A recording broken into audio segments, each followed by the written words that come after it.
Hi everyone, welcome to Cupboard Creations. My name is Gareth and this is my little corner of the internet for playing around with my food. To take us through something today, we're going to cook some Mexican tuna fish cakes. So, I love fish cakes and you're often the kind of Thai crab style. I thought, let's put some Mexican flavours in there. Absolutely love the stuff. So, when you get straight into it, there's a lot of little bits to do, but then there's a lot of resting times and stuff like that. So, we can take it easy. We can do it over a couple of hours. So the first thing we want to do is we want a whole load of coriander. So I've got 15 grams worth of coriander. Just plucked off the real woody ends of the stalks, but the rest of the stalks is fine. We just want to give that a nice chop up.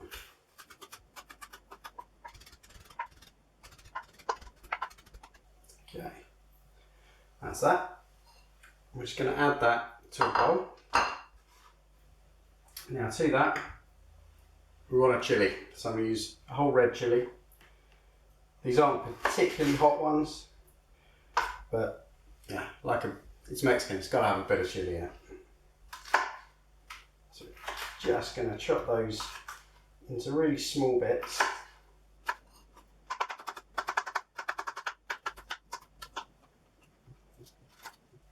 Don't want all the seeds in there. I want a couple, but not too many because just get them all stuck in your teeth.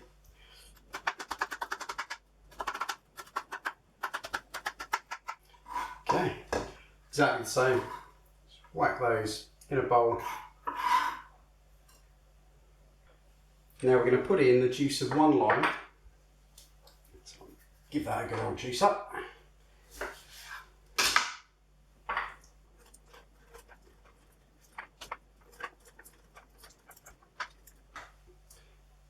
And half an orange.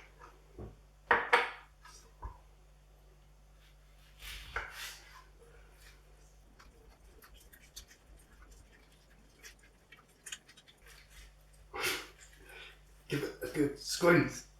There we go. So now I've got my bowl. Just going to add that straight in. And what that's creating is like a marinade for the tuna. So we're going to chop the tuna down, put it in there, and then we're just going to let it rest for a while. And all of those flavours, almost like a ceviche, will kind of slightly cook the tuna or break it down, but they'll get inside. It just packs a whole load of flavour into your fish cakes. So, last thing for this bit is I've got some tuna. We've got here you want about 220 grams of tuna. If it's a little bit more or a little bit less, doesn't matter too much. And we're going to chop this down into really small bits. So if we cut it down, probably maybe centimetre cubes. About that size. Yeah, probably same size as your thumbnail. You don't want them too big because when we try and form a fish cake around them, otherwise it's just not going to hold. So let's chop this and then we can wrap it up and stick it in the fridge.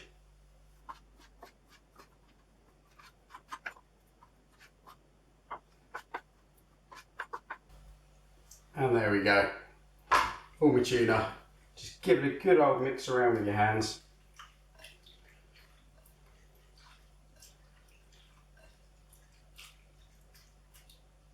Give it a pat down just so that liquid kind of rises up so it's all nicely coated and everything.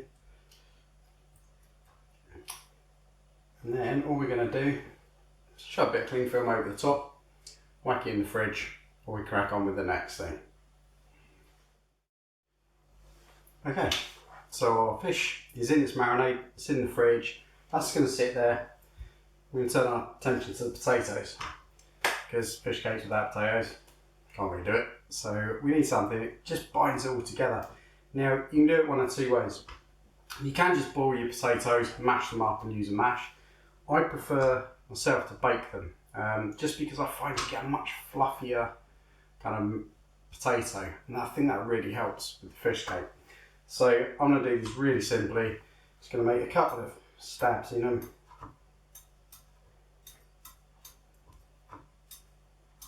And then do it the cheats way. we're going to put them on a plate, like that. Shove them in the microwave behind me for 15 minutes, turning them halfway through, and then we'll put them in a 190°C oven for 25 minutes, again turning them halfway through. Then you should have absolutely perfect potato. And I'll come back to you when the potatoes are done, show you how we put it all together. See you in a bit. Right, so we're back. Got my baked potatoes, they've all been doing now. I've got my tuna that's been in the fridge, probably been about an hour. Now, let them cook through and then cool down a little bit just to save my fingers. Then all I'm going to do is spoon the insides of those out. Still a bit warm. Ouch.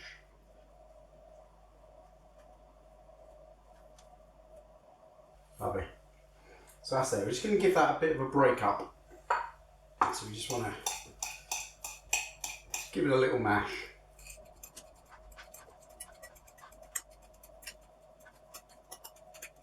There we go. It's like a really dry mash, which is what you want. You don't want any liquid in this. Just going to add a little pinch of salt. A bit of black pepper. And to that, I'm going to add 3 spring onions.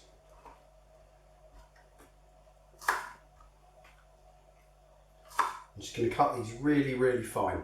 So we want them to kind of go through that potato when we put it all together.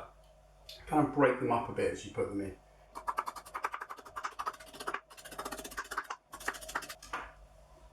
There we go. That's all the spring onions. So we're just going to give them a scrunch up your hands. Try and break them apart a bit. As you put them in there. So the last thing to go in is that tuna mix. Now it's slightly changed colour almost. It's kind of almost changed texture as well. It's got a lot more, a bit firmer, and it'll have soaked up so much of that flavour. So just going to get a slotted spoon.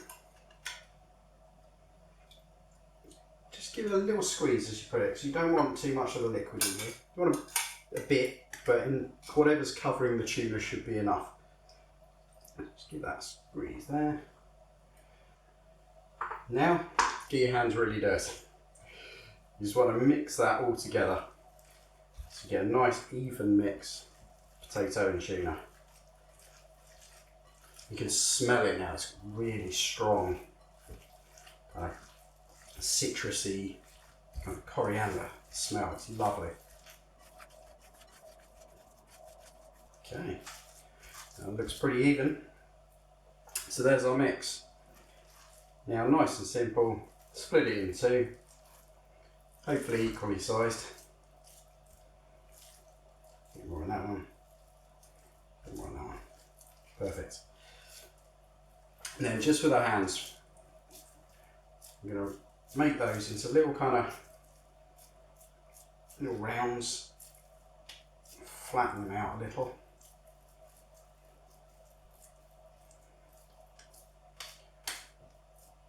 So there we go, kind of really good fish cake size. Put that on there. I think this one's going to be slightly larger, this will be my one.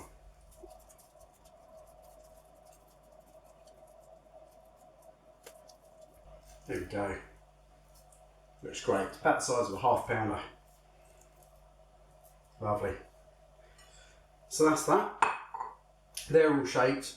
Now, like I said earlier, this is quite a bitty one, so you can feel they're really loose at the moment. So what we're going to do is we're just going to put them in the fridge, chill them for at least half an hour, probably an hour. You know, you can go for a while. All of that citrus will have broken down that tuna, so you're not worried about it. You just want to let it firm up nicely. And when we come back and we're ready to cook, we're going to breadcrumb that, shove it in the oven, and it's all done. Oh, and if you're looking for something to do with your leftover shells, this is like the cook's perk. Grab a bit of ketchup, or I use my kind of banana ketchup beach sauce, smear a bit in there. Basically pig out for a bit. Right, so here we go. Our fish cakes have been chilling down nicely in the fridge now for about 45 minutes to an hour, and they have really firmed up in comparison with where they were when we put them in. So that's perfect. So we can put these to one side. What we're going to do now is make the kind of breadcrumb that's going to go with it. So I've got a couple of plates and a bowl here. So on one I've got some plain flour, and what we're going to do is we'll toss them in that first, and what that'll do then is allow that egg to stick. So we've got a bowl of beaten egg here, and then all we're going to do is get some Panko breadcrumbs. Probably want about 2 handfuls, not too much, because you don't want to waste too much of it. So 2 small handfuls should be about right. A little bit more. It's not that you're scared of wasting it as such, but we're going to put in some flavourings in, and obviously if you don't then have all of the breadcrumbs on the fish cakes, then you haven't got all the flavouring with it. So to those Panko breadcrumbs, we're going to add half a teaspoon smoked paprika.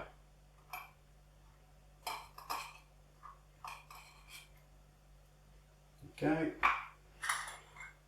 and then same of dried oregano. Okay. Just about that. Needs a bit of a crumble up. These are ones out in the garden. And then the same again, half a teaspoon of garlic granules. These out of the way. So we're just going to give that a mix up. See, it'll really change colour. Nice red colour to it. Lovely. Spread them out nicely. So now, quite simply, grab one of our fish cakes. Feels much firmer. Toss it in the flour. Just give that a nice coat. Give it a little pat so you don't get too much loose flour on there. Into our egg mixture. Just be gentle with it. It's pretty sloppy to do this. And then into our breadcrumbs.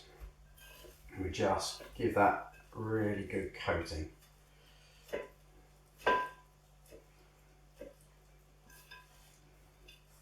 There we go. So they're all nicely coated. Now, oven's up to 180, and then all we're going to do is put a little bit of vegetable oil. So this is the only oil and kind of fat we're really adding into this whole meal, so it's pretty good. Put a little bit on your hand and just smear the baking parchment with it.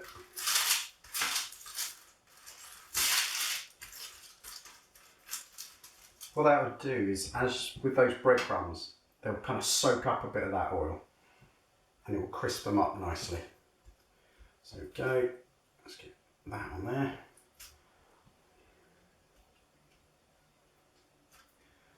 Perfect. And then the same goes for the top. You just want to drizzle a little bit of vegetable oil over the top.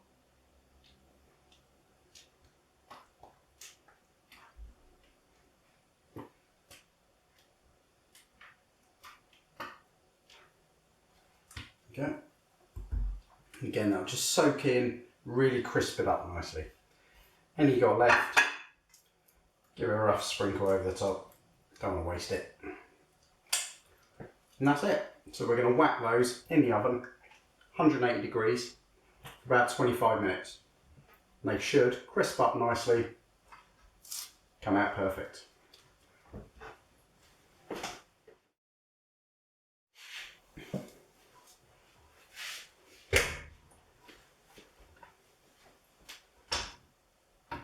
There we go. Perfect. Really good size.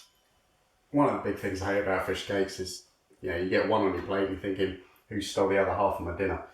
You're not going to be thinking that with these. Are really proper size. So there we go. Slide them off the plate. Serve them up. There we have it. lovely, decent sized Mexican tuna fish cakes. I've just done it with a little avocado and salsa. Absolutely great. A good, proper sized meal. Absolutely beautiful meal. Hope you give it a go. Hope you enjoy it. And I'll catch you next time. Cheers.